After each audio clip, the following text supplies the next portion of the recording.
active. Make I put on work mode. This is work. The share not very by.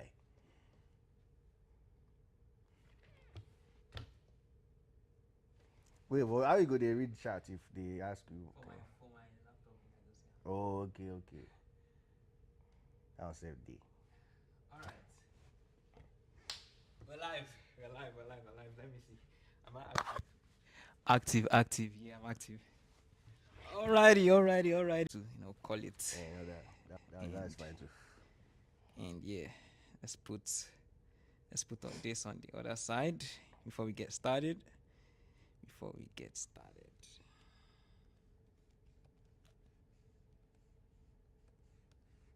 All right. What's good, sir? How are you doing today? I'm fine, well, I'm fine, boss. You good? You sure? Thank God. Alex wants to wound me, but you know. Nice. Make I drop the quality for this place. So go dey slow down. So I go feel they see because Morgan Wi-Fi get RCB, Abi. There we go. All right. First question is before I even jump into the questions, man, I appreciate you for taking your time to speak to us today and show up for the second episode of Put Me On. How do you feel about being live? Second guest. I feel so blessed. I feel so alive. Okay. You know, my mother told me back in the day that one day you'll be on camera. Oh. I didn't know it would be this early in my life. See? But I did it. Thank you very much. Appreciate you. So the first question we have on here is, who are you and what do you do? My name is Oluwole Adetifa. I mean, pretty much everyone calls me Wole, but what do I do? That's a very interesting one. I would say my overall job description is research associate, research assistant, as you can call it. Here at Morgan, I pretty much conduct a lot of research, and I'm also part of the adjunct faculty. So I take a course. So I've been teaching since like 2024 now. Other things I do, I'm a programmer, I'm a music director. Wow. I'm a father to a puppy called Okay. Malachi. Shout out Malachi. Shout out Mayaka in the chat. What else? That's amazing. Yeah, man, I just do a lot of things, I guess. But yeah, for the most part, my entire life is just centered around learning and being able to give knowledge to people. That's great. That's great. Before we move to the next question, I want to be sure that the audio is speaking right. Yeah. I just like to check, man. Yes,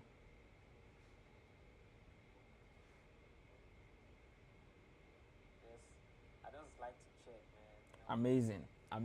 I just want to be sure. You know what I'm saying? Like, imagine putting in all those hours and all of a sudden the audio no come work. It no go make sense. Blood go flow. Blood go flow. So yeah, the second question is centered around how did you get into this field and who put you on or like what made you do this? That one is hard. Okay, so I mean, I've been in like computer science tech since like 2015, 2014, thereabout. So originally, it was kind of like, you're getting ready for your usual jam. And then your friends said, like, what are you going to do with your life? And knowing me, I didn't have what I wanted to do in my life. I just wanted to, relax, have fun. But one thing I always liked to do was computers. So my dad had like this big laptop back then with a modem. That one that you have to ping into. Yeah, that one. So anytime he goes to bed, that's when I start my own work. I started looking for flash games. And then I also learned how to like burn games into CD. So I used to burn games into CD for fun. So, I remember that. that was when my journey started. It didn't start like regular everybody's coding. Yeah, so my sister was like, might as well do computer science, you might be good at this. So when I was like 15, she put me on. She sent me to take C++. Oh, like a boot camp? Yeah. Oh, that's nice. It wasn't a boot camp. It was just like she just gave me videos on her laptop because she was in university. My sister did engineering as well, and like C++ was like their second year. Shout out to B sister. I said, let me do C++. Let me not lie to you. I did not pay attention after like the first 2 episodes, I didn't bother myself because my system then had Intel Pentium. I know many of you don't know what Pentium laptop is, but Intel Pentium, that is like a laptop that doesn't have any core. Oh, okay. So that one, when I play FIFA on it that time, it used to lag. Yeah, FIFA 14 was like, that one. Yeah, I get it. I think I had a friend that and my flex was broken, so anytime I needed to actually watch those videos, I'll put my screen on the wall. Goodness. so that I could do you it. had to make it work. I had to make it work. So I mean, I did engineering, so that's why I entered school for engineering. I did exactly what my sister did because I was just like, the worst you can do if you don't know what you want to do with your life, follow somebody that knows what they are doing. Wow. So that makes sense because like you can't really have like a roadmap if you don't follow someone that has actually done this. Like if someone has not been in your shoes and you are trying to follow them, it's gonna be hard because they can't really tell you what to avoid and what to watch out for. It's the blind leading the blind. Like what one thing I learned was that the quote that I always use, Newton says, if I was able to see above the mountains because I stood on the shoulders of giants. So you see that you cannot get to certain places if you don't have people that went ahead of you and like laid the groundwork for it. So I did that in 2016. My dad was like, you know what, your internship, you can't waste it. You need to do something during your holiday. So he took me to like a web dev firm. And is that your first official? Yeah. Wow. So 2016, I did HTML, CSS, Bootstrap. Wow. Then I learned JavaScript, and then we went straight to Cake PHP. Oof. Do you like it? Cake PHP. Have you seen me do Cake PHP since that time? No, I haven't done it, but like it was fun. I would say it was a good first experience. You know, you learn a lot about tech. At some point, I didn't think I wanted to do it. I felt like maybe I should go and do something else in my life, but it was worth it. Yeah, I think that's simple start syndrome, right? Like, it depends. Sometimes it just happens like along the way when you just start, you're like, am I supposed to be doing this? Am I meant for this post or this spot? Yeah, that's the thing about it. And it kicks in sometimes, and you be like, I don't think I'm fit for it. I'm cut for this. Because you see a lot of people doing different things in tech now. It's kind of like you go for a while, especially the early stages are easy. Then hit a plateau and you're like, okay, maybe I'm not getting better, but this is my limit. So you're wondering that is this really something that I'm actually called to do? But ultimately, it's just that resilience that keeps it going. And so I finished my undergrad in like 2020. And then during my undergrad, that was when I really, you had to do something. So I did my IEC, my industrial training, 2019. And that's when I actually started using Python. So doing that industrial training, it wasn't like we're doing that. I was in a networking firm, so we had to do like configurations. You go to site, you climb ladder. Yeah, so it was in that time I was like, I know I can do web development and all these things, but I actually want to do something else that's like very specific. So I started learning Python on my own at the side. So when I was doing my final project, resources online. Pretty much it was programming with Mosh, that guy. Yeah, that was the OG for programmers back then. That's what we used to learn. Who that is. Programming with Mosh on YouTube. Yeah, that's pretty much what we use. He's still doing his thing right now. That time was just it was telling us about to quit his job and pursue like tutorial videos full time. So that was when we were one of these early people. Yeah, he's really dedicated to his craft, man. Like that's one thing about like tech. You just have to find something you really love doing. So I did that. After I finished that, and then I got my first internship at Hotel.ng in Nigeria. It's like one of those programs where you have to work hard. Wow. And then after that, I did a cloud program with Google African Development Scholarship. So I did that for her as well. And then I realized that, actually this programming thing is not bad, but I should do it, And so that's when I started doing it. I got my first job in 2021. And it's a whole lot on your resume. It's a real lot on resume, but we thank God for the progress. I won't say it was easy because it wasn't always straight. Because school was hard, Were you doing something else on the side? On the side, like apart from like programming? Yeah. So in my undergrad, one thing I knew that I was good at was practical work. So because I did electrical electronics, you have to do a lot of like circuit theory, things with your hands. So you have wiring and all those kind of things. Hardware. Yeah, so it's something we call breadboarding, where you pretty much take a voltage source and you try to like come up with a good circuit that works and stuff. I was very good at it for some reason. But apart from that, I was bad in school. I wasn't a good student. I won't lie to you. I tell you, I wasn't a good student. I was a proper 2-1 student. Okay. Then I dropped to a 2-2 student. Yeah. For people that don't know what that is, 2-1-2-3. Okay. So when you are a 2-1 student, it's kind of like you have your summa cum laude, then you have magna cum laude, then you have cum laude. I'm the one that was that cum laude. You know, the ones you are not feeling enough for them to say you need to go home, but you're not passing enough for them to say you're a good student. You're just like one of those guys that you are there. You're there. You are mid. I was the epitome of mid. Yes, that's what I was saying. That's why sometimes you trust me, it's not about how you start, for real. It's not about how you start, that's true. It's not about how you start. See my guy right here is doing great things now. But don't let everybody tell you that school is a scam. Even though it's not a scam, but it's also not about how you start, I would say so, because I learned a lot from failing. Because before then, when I was in high school, everything was good. Yeah. Everywhere SMO. You know, everything was so easy, you know, you just go through school, everybody's like, this guy is such a genius. Then I got to university and I failed. But you know, it do be like that. Like you think high school is the same as like college. Yeah. Like you're acing the classes in high school and you get to college and something else happens and you have to deal with extracurricular activities. You have to deal with, you know, some people peer pressure and a lot. College is gonna test you, and it's not just about you're a very good student in high school. It's like you're in the real life, like they just throw you in the real life to figure everything out. Yeah, it's like you go from running 100 meters senior boys to now running a whole marathon without any training. That's pretty much what they train you for. Distractions too be there, and I know. Yeah, we'll move to the next question on the list. You know, you've explained a lot. I'm not even gonna lie. Yeah. So the next question is pretty much like a personal question. Pretty much, it says, "What does your day to day really look like?" My day to day. Okay. So that's relating to like both at work and okay. I mean, so my regular day to day, Monday to Friday is I wake up in the morning. First thing I do is take Malaka out for a walk because he has to get his steps in. Can't have fat dogs out here, you know.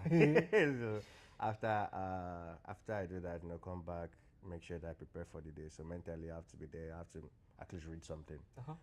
Most of the times, I use that time to do two things. I listen to a podcast while preparing for work, or I just listen to a sermon while preparing for work. But regardless, I have to make sure that the spiritual part of my life is grounded. You know, you have to make sure that there's something that's going on for you mentally. And so that's what I do. Once I'm done with that, I have to mentally prepare to come to school. And mentally prepare to come to school. I get it. I'm not even a professor, but I mentally prepare to come to this school. Like, here we go again, man. Yeah, here we go. Exactly that. You know that's saying. So Monday, Wednesdays, and Fridays, I have class. So I teach by 11. After I finish teaching, depends on the day. Some days I go home straight. Some days I stay, but regardless, I have to get work done. So research most of the time, but like not research like just reading papers. It's a lot of coding. And a lot of failure because it's a new field, right? So that's one thing I spend a lot of time doing. Then Tuesdays and Thursdays, sometimes I come to school. Most times I just tend to work from home and do my actual schoolwork because I still have coursework to finish. So I do that, and I also use it for like my minor side businesses, side startups. So I use that to code. I'm working on my own app. So I build that at the side. I play ball also on Tuesdays and Thursdays, you know. Number one. It's not easy. I also spend a good amount of time actually. You will not expect that. I do game as well. You know, I like to play. How do you balance all of that? You know, the thing about life is that if you like something, you would create time for it. People prioritize what they like. It's kind of like, regardless of how you say you're busy, some people still spend time to watch their favorite football club every time. Some people literally schedule time and say, you know what, I'm not going to do this time because I actually have to watch this team. Yeah. So for me, it's one of those things where I take a mental note of everything I'm doing. And as much as everything has a priority list, some people, they can't have that sort of like, organization off the top of their head. So they tend to like have to write things down on paper. Mine is in my head. So like I have a priority list in my head. And in my head, I'm like, okay, these are things I need to do. How can I get it done? And I make sure that I don't overwhelm myself with things. So if I'm working on something, I'm working on one thing. I finish it thoroughly. Move on to the next thing. I'm getting you. Great. So move on to the next thing, work on it, finish it, move on to the next thing. And I make sure that in all that, you get time to rest. burnout is very real, especially in like our field. You know, most people are like, I'm gonna grind. You hear people say, I'm grind at locking. Back to locking. And then you are locked in, but then you don't understand that even resting is part of work. It is because of it's part of your physical health. If your physical health is not good, your mental health will not be good. If your mental health is not good, there's no amount of work. That's why we have stress ball. I've been squeezing this stress ball all day, man. I have a stress ball. I gave it to Malaka. He uses it to. You chew on it. Yeah, you chew on it because it's not easy. Yeah, it's not easy. It's like I have things to do, but ultimately I'll say it's also grace. I'll say God helps us a lot of times. We all have 24 hours in a day, but those 24 hours depends on how you use it. If you don't sleep through the day, by halfway through the day you're already tired. You're already exhausted. There's little you can do. So your perception of how much time you have has changed. Also, your perception of how much you're doing also changes. But like I don't feel overwhelmed because I get enough rest. If you get enough rest, you'll be fine. Also, you should understand your body. Know when you need to rest. Yeah. I keep preaching that because I saw a random video. I think it was yesterday. Someone's like, if you are sleeping 8 hours, that means by the time you are 30 years old, you have slept for 10 years. Okay, is that a bad thing? Is that a bad thing to sleep? If you think of it, it's not really a bad thing because sleep is very essential. There's a particular president, I think it was Churchill, that before every speech, he took a nap. And people say, oh yeah, sleep. But the truth matter is a quote that says that a man that will, slash a tree in one go spent 20 years sharpening the axe. Oh yes. And that's the same thing with our body. If our body is the axe, then we have to sharpen it by giving it all it needs. Rest, eat food, relax, Yeah. You will even function well when you're well rested. You will. So there's no award for I only sleep 2 hours a day. There's no award for that. There's no award. It only gives you health issues. I won't lie. For real. There's no you even they sleep. You ask someone be like, I don't sleep today, just 5 hours. Be like, you they sleep. Me, I slept 5 a.m. I woke up 8 a.m. again. There's no award for that. I haven't slept for 2 days. I haven't slept for 2 days. There's no award. Up and active. I'm like, okay, but what's the point of that, though? Because when I was in university, I did the same thing. I won't sleep. You're grinding because of your reading. I don't say don't grind. Oh, brother, the amount of health issues I had as a result of that, wow. I'm still dealing with them up to today. And it's like, is it really worth it? Because many people, they work hard and next thing someone just slumps and dies. What's the point? Would you get no second chance? Yeah, there's no second chance. Like you've finished living life, and most of the time, the moment you are in the process of going, they say that you relive your entire life again. Would you want to relive that and just think yourself, I wasted my life, man? I didn't do everything I wanted to do, So. Oh, thank you for following. Someone followed. Appreciate you guys. So W guys in the chat. W guys in the chat. So yeah, man, you need to sleep. You need to rest. It's necessary. It's needed. Sometimes people think, if you want people to know that you're actually hardworking, you have to be up all night. I don't say don't burn the night candle like they say, but like learn to find the balance in rest. Trust me, I do my best work when I have slept enough. I know myself. When I wake up after I've slept, and when you sleep and you wake up and be like, I don't want to go to that bed again. Oh yes. Trust me, I'll be very productive. But yeah, that's sometimes it's not easy. I won't lie to myself. It's not easy to also find rest because sometimes you'll be like, I have to finish this. I have this planned. I have this planned, this and that, and yeah. Yeah, that's true. But I mean, just for the balance of it, though. As much as say you should rest, that doesn't mean that you don't do anything. You have to sleep also for rest. 1 week. They don't say make I sharpen my axe. Exactly. If you sleep for 1 week, you will suffer. I'm just joking. You have to actually also balance it out. You need to also earn your rest. You have to have done enough to say, okay, I can rest, and my head is not thinking, I'm going to go through it, because there's a lot of work to do. If you've worked enough, when you are resting, you're mentally actually resting because you're not thinking to yourself, I've not done enough. That makes sense. That makes a lot of sense. I think the next one on here, the question on here is, what's something you wish you knew earlier in this field? In this field, like field of computer science generally, I would say I love what you do, man. I wish when I was younger, I really dipped the fact that you have to love what you actually do. Oh, that's true. You know, because back then, you know, you are doing all these courses because everyone says that's the next thing that will make money. Oh, yeah. You know, but in truth, you're not interested in it. It's just because of the money. It's just because of money. And they say the difference between people that make a difference in this field is an obsession for it. That obsession is not born out of you know, okay. It's not born out of like oh, I'm just doing this because I want to make money. The motivation has to go beyond that. Like, they genuinely have passion for it. As much as it frustrates them, frustrating, right? But they like it. But they like it. You know, that's the same thing with like tech. You need to like it to some degree. Although you develop some sort of like liking for it as you go, because it's something we call exposure theory. Okay. Right? That means that the more you are exposed to something, the more you have a natural affinity for it. You're like, I mean, I don't hate it, but you have to actually love what you do. And honestly, you don't have to be a jack of all trades. You have to focus on one thing and focus on it enough for it to stand out.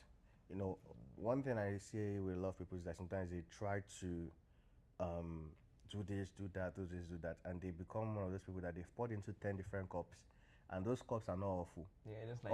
Exactly. You have 100% to give. You've poured into 10 cups, now you have 10% on all those cups. You are not great at anything, but you know a little bit of everything, you know. It's kind of like, if you think about any popular artist, think about Michael Jordan. What was he good at? He had a crazy vertical. Yes. If you think of Jordan, you think of jumping. Think of Ronaldo, you think of tapping. You can be good at other things. It's kind of like when you think of Messi, the first thing that comes to your head is this guy can dribble. Any exactly space. You understand? So it's like, oh, even though he's good at other things, there's something in particular he stands out in, and that's the same thing that should apply to even your career goals. We've gotten to a point now that AI has made things easier, right? Oh, yes. So if you don't love what you're doing, you're not going to make any money. You won't make any money because like what you're even obsessed or stressing yourself about might not be what you actually make it out from, because there's a lot of people or even bots or agents that do it now. So now you have to actually stand out one way or the other. That standout that you can get is what the AI cannot get. That's the difference. That makes sense. If that makes sense, let me know, man. Because for real, this is not just a back and forth type of convo. I do this convo so I can learn and also share what I learn, and also pick my brain, pick the guest brain and everything. I appreciate doing this. The next question before we get to the the cruise part, this is gonna be the last question, so we'll get to the cruise part. Yeah. So if someone who is watching right now wants to get into this field, right? What should they do first? That's a very good question. What should they do first? Because there's a lot out there. Yeah, there's a lot out there, and I would say computer science is a very broad field, just like any other field. Like, so broad, you can't just say, "Oh, what do you want to do?" Tech. What in tech are you trying to do? So I would say the first thing to do is find a niche, and to find your niche these days, AI has made it so much easier. All you have to do is go online, write a full essay on everything you know in your head. I like to play game, but I also like to sleep. These are my strengths, these are my weaknesses. Explain it. Talk to it like it's your therapist. Yeah. Talk to it like it's your therapist, and say, what fields will I be good at in computer science? Oh, yes. Now, when you do all that, it will give you reasons why. Read those reasons, and you yourself, you have to think and say, okay, I actually see the reasoning behind that. Now, when you finish that, you have to create a roadmap. See, anybody that doesn't have you can have a vision, but if you don't have a real plan, you are not going to go far. You know, that's the thing about it. And I would say the big part that makes the difference is don't delegate your thinking to AI. Okay. We say that a lot, but our regular human brain does about 150 billion neurons. Most of the advanced, of the advanced systems. Sorry, guys. It's my. Yeah, I get it. Yeah. Most of the advanced systems we have today, they have about, say, 250 million neurons, artificial neurons. You see that there's a huge difference between your brain and what this AI does. So it's kind of like, if you delegate all your thinking to it, one, there's only a limit to how much you can know. And what you are knowing is dependent on what somebody else taught the AI, not something else, not what they didn't teach the AI. Oh yes. So there are a lot of hidden things that we don't realize that hasn't been fed to these models we have out there. There's a lot to be discovered. The world is ever changing. You know, Yes. if you do not think to yourself that, well, let me actually think for myself, it will also limit how much you apply even yourself to that particular field, and to limit your own confidence in yourself. When your confidence is low in yourself, you won't bank on yourself for certain things. You know, that's that how, makes sense. That's how you create a future for yourself. That really makes sense. So after the roadmap that they get from the AI, would you suggest they still do like human interactions, like asking like a mentor or someone that's in the field, or that's far-fetched? No, I feel like sometimes you always see a lot of news online. Oh, lone wolf, solo, do it by yourself. But one thing is that people forget to realize is that human beings are not created to be by themselves. We are created to be around people. The way we are built is that we are social beings. There are animals that they never move in groups, but there are certain animals that move in groups. Good example is a lion. They call them king. You say the king of the jungle, yeah? but at the same time, the king is always with his pack. Oh yes. They are never by themselves. And that makes sense. in a way, it's kind of like the way we are built to have people around us. Thomas Edison had Nikola Tesla. Yeah. Albert Einstein was not alone. He had people like Oppenheimer. So you realize that every person that actually did anything great had a group to work with, because one, you might think you're doing it all right, but you need a fresh perspective from someone else that is not in your field, or somebody else that's just a neutral party that's like, I know you enough to not have a bias about your strengths and weaknesses, and tell you for free whether this is a good idea or not. Sometimes all we need to not make a bad decision is a phone call from a friend and say, boss, what's up? This is what I'm about to do. I'll be like, bro, I don't go advise me, you try this thing. Exactly. Then Accountability. you'll be like, you need someone to rub minds with, pretty much. You do. And you also need a mentor. Everyone, I keep saying, like, you need a mentor. You can't do it on your own. You can't have nobody that you're looking up to, or nobody you even, bounces the ball off of. It's good to have people your age, or like your peers, that you guys are actually learning together. But you also need to have somebody that mentors you guys as well, because that way you have two things. You have a sense of community. You feel like you are chasing something with somebody that can motivate you, but also you have somebody that can make you or help you avoid pitfalls. So you don't have to do life alone. You don't wake up one day, you've done all this, you achieve everything in life, and you're celebrating your birthday alone. You don't want to do that. That's sad. Celebrating your man, this is why I said, I told you, I said we're back. Okay. We're back. Lovely. Sorry guys. We're back. We were talking about the, what's it called? The getting a mentor and everything like that. So yeah, that's pretty much it, man. I'm not even gonna lie, and we won't really take too much time, because we have other stuff scheduled for the day, and I appreciate you for stopping by. And for sure, man, for sure. In case you guys don't know, this is my mentor. This is my mentor, guys. Like, this is why he's my mentor. So I'm saying, like, sometimes I've asked him about multiple things, like, oh, I want to do this. He'll be like, do you want to do this? Table the matter together, and I'll be like, okay. Now I would see things that I sometimes I thought about those things, but I'm like, I don't think this is valid, until you'll be like, oh yeah, what about this? And I'll be like, yeah, okay. He would explain it in a way that I'll be like, okay, I'm not crazy. I know, yes. Yeah. Sometimes the ideas can be scary to think about. Sometimes, thinking about it alone will not help. Trust me. You need someone that can also be like, okay, yeah, I see what you see. You know what I'm saying? So, appreciate you for that. Thank you very much. We're in the cruise question section now. The first person that was here for episode 1, I asked him one specific question. If you were here for episode 1, you would know. I asked him Nigerian jollof or Ghana jollof.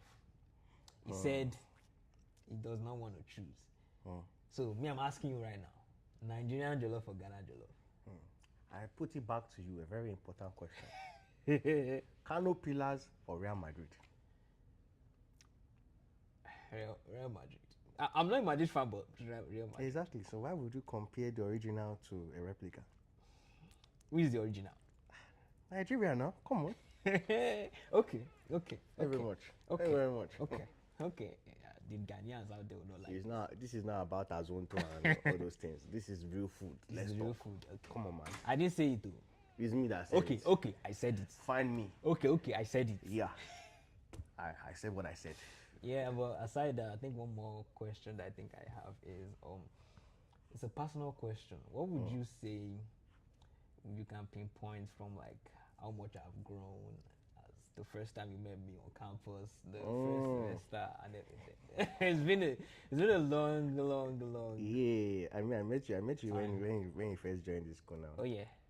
I would say one thing that hasn't changed was just that desire to do something. Like you're always a go-getter. I was like, bro, why are you trying to be a teacher's pet? Because I just met this guy. This guy's coming to my office. Why can't to my office? I'll say one thing that has really changed is like compared to before where you were trying to figure out what you were doing, you actually have a path that you're trying to follow. You have something you are doing. Okay. You're working towards it. And overall, the maturity in terms of how you interact with people, it feels like now you fully are able to, understand people. Before, it's why are they like that? But, so I would say that overall maturity, I didn't think managing people, is something that you've grown in, and that's a sign of a leader. You're able to say, okay, guys, let's do this. Without necessarily over killing yourself. Because back then, it almost felt like you wanted to do this at all costs without even considering yourself. You don't even consider your own life.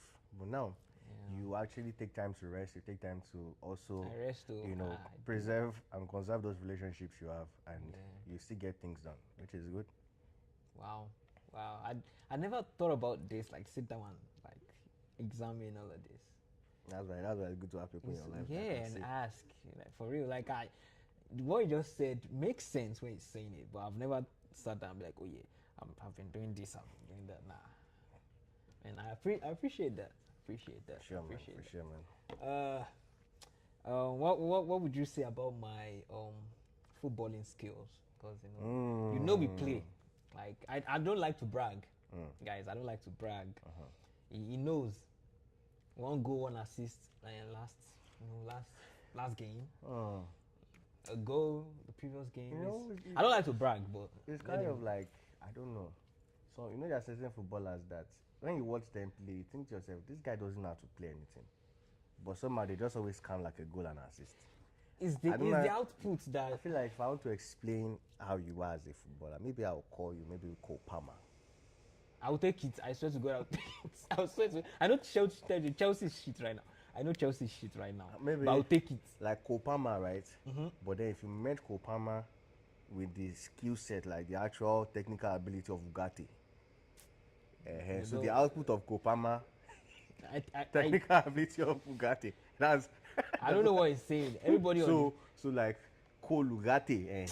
Kolugatti now. Why person go call me Kolugatti? What should say so bad at football, bro? I'm not bad. Guys, it's the output. Okay, if you play fine football and you don't win trophies. I mean that is good. That's the reason why I said it's one of those things. Output is good, but at the same time, would you call Haaland the best footballer in the world? No. Even though he has output. So I'm just saying. But it's there. I mean, I like to see myself as Lamine Yamal. People on the pitch call me Lamine Yamal, and because I move like him. I don't like to say too much. You move like him. I move like him now. In what sense? Like when he's injured? You don't see the assist where I do. Hey, this guy the way. If you're Lamine Yamal, then me, I'm Albert Einstein. Guy, I'm not that bad. I mean, I know the worst footballer out there. I've seen Shout out to Charles. Charles is like probably shout out to Charles. Charles, Toby, those are like top 3 worst footballers in Morgan. I thought you were going to say ballers. I want to say ha. No, our worst footballers in Morgan. Yes. Charles, no shade. If you put all the shades, if you do Ballon d'Or for like terrible football, you put Charles number 1, then Toby, then Washington. I cannot be number 3. I don't have top 10, but I'm not number 3. We still have them. What's it called now? Those ones that play with their sneakers. Both feet. Oh, you know those guys that play with both feet. Yes, those who did that. That's fair, bro, I see they score. I see they control. At least you do something. I'm not bad. I feel like if I play consistently, I'll get better. I don't play consistently though. I'm not as bad as you are. You don't have the same experience now. Experience. See? I don't know. If you have it, you have it. See. I have it. I just have to grow it. Form is temporary, as is permanent. That's you. Okay. Yeah, it's enough. You don't cook me for. You cook me for my podcast. It's enough. You don't cook me for my podcast. Thank you guys. Thank you for stopping. I appreciate you. Anytime. Are you gonna show up for like one more episode or later? Not right now, but like maybe. If they get this video to 500 likes. 500 likes. It's possible. I swear to God. If they do it, I'll show up. 500 likes, and you have me for another episode. Oh yeah, no. Let's get this. No wala. He said it here, guys. I said No wala. But thank you for stopping, man. I appreciate no problem, man. I appreciate you guys for watching. I appreciate you for following, and see you guys when next we have a guest for Put Me On, and I hope you guys enjoyed this. And 1, 2, 3 go. Say put me on. 1, 2, 3 go. Put me on. Put me on. That's not in sync.